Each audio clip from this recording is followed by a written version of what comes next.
Hello everyone and welcome to the New Zealand Retirement Podcast. My name is Raiden Page and I'm your host for today. On today's episode we're talking about estate planning. Estate planning is an incredibly important tool when you're retiring because it makes sure that your family and the people that you care about are looked after even if the unexpected happens and you are no longer here. So without further delay, this is estate planning.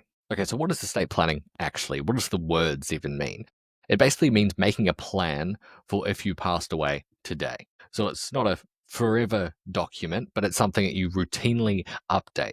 If you're in business, something like a balance sheet. So today you make your plan, you say, if I pass away today, here's my will. And that's one part of the plan where I'm going to pass off pieces of my residual estate, the things I still own, to people I care about, friends, family. And the role it plays, of course, is protecting a legacy, and not only protecting a legacy, but also protecting family. Not planning means that your estate goes through a fixed formula.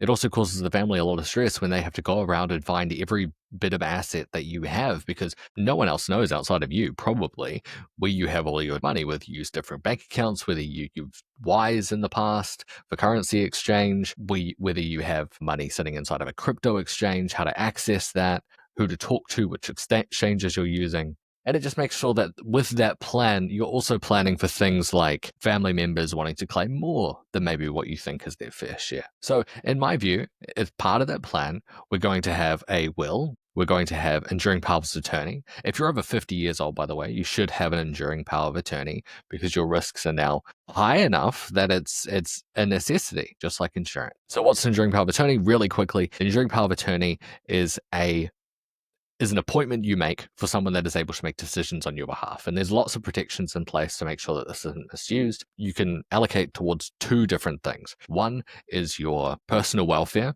So they can make decisions, medical decisions on your behalf. If, say, you go doolally and you have dementia, and they can make decisions about what should be happening in your life if you lose the capacity to make those decisions. And on the other side, you're able to appoint someone that can take care of property that you own.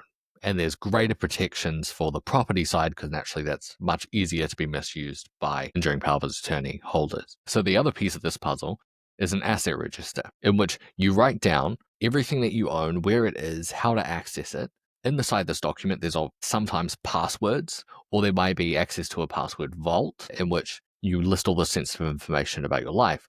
You can potentially lodge this with a lawyer if you have an estate planning lawyer. Some financial planners will take it as well. So that if something happens and your family contacts one of your professionals to say, hey, so-and-so has passed away, they're able to spring into action and say, okay, we have a plan and this is where everything is. This is the next steps that you have to take. And this is how we're going to take stress off your plate. So you've got your will. You've got both enduring power of attorney in place because you're over 50 years old, you're coming up to retirement. And then on the other side, you have your asset register where you have everything that you own listed out for your executor, who's the person that's going to organize all your affairs after you pass away. Is that the only thing that you need to do? Well, that depends. Do you also have a family trust from the old family trust days? There's some things you can do there. But really what the estate plan, as I said, is all about making a plan for what happens when you pass away and making sure that your assets go to the people that you want them to go to. So as part of that estate planning, you will need to consider which of your family members get what, which obviously happens inside of the will.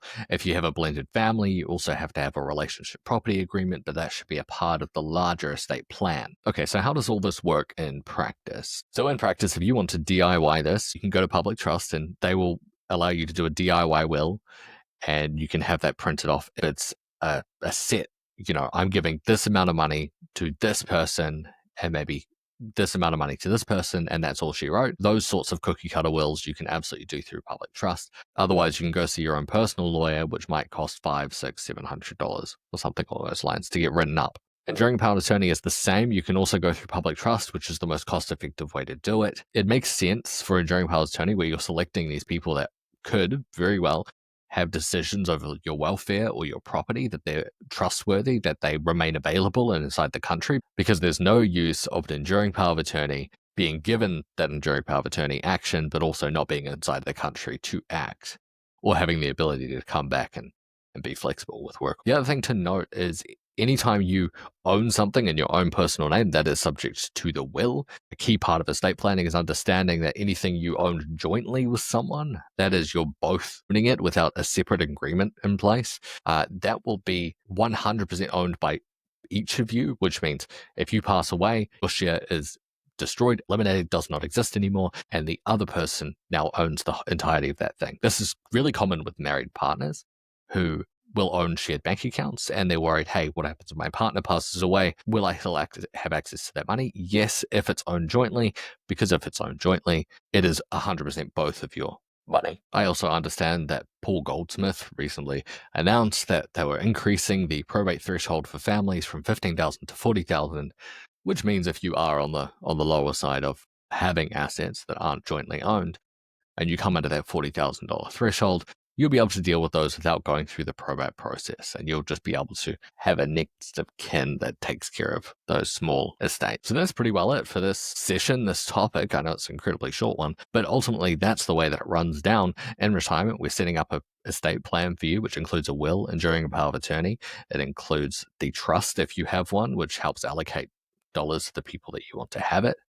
It comes with certain obligations to each of your beneficiary, legal obligations. And then you put down an estate planning register, an asset register, so that your executor will be able to find the resources that you have, and they'll be able to effectively deal with the administration of that estate without spending many, many hours going through different banks and institutions asking whether there is money left over there on your behalf. And also, if you're listening to this and you have parents alive, make sure that they also understand this. I also have a client going through this right now where her father has passed away and he had no estate plan whatsoever. And they're going through this right now as well. And I can tell you that the added stress that comes on in this sort of situation where there's no documentation is quite heavy for the family.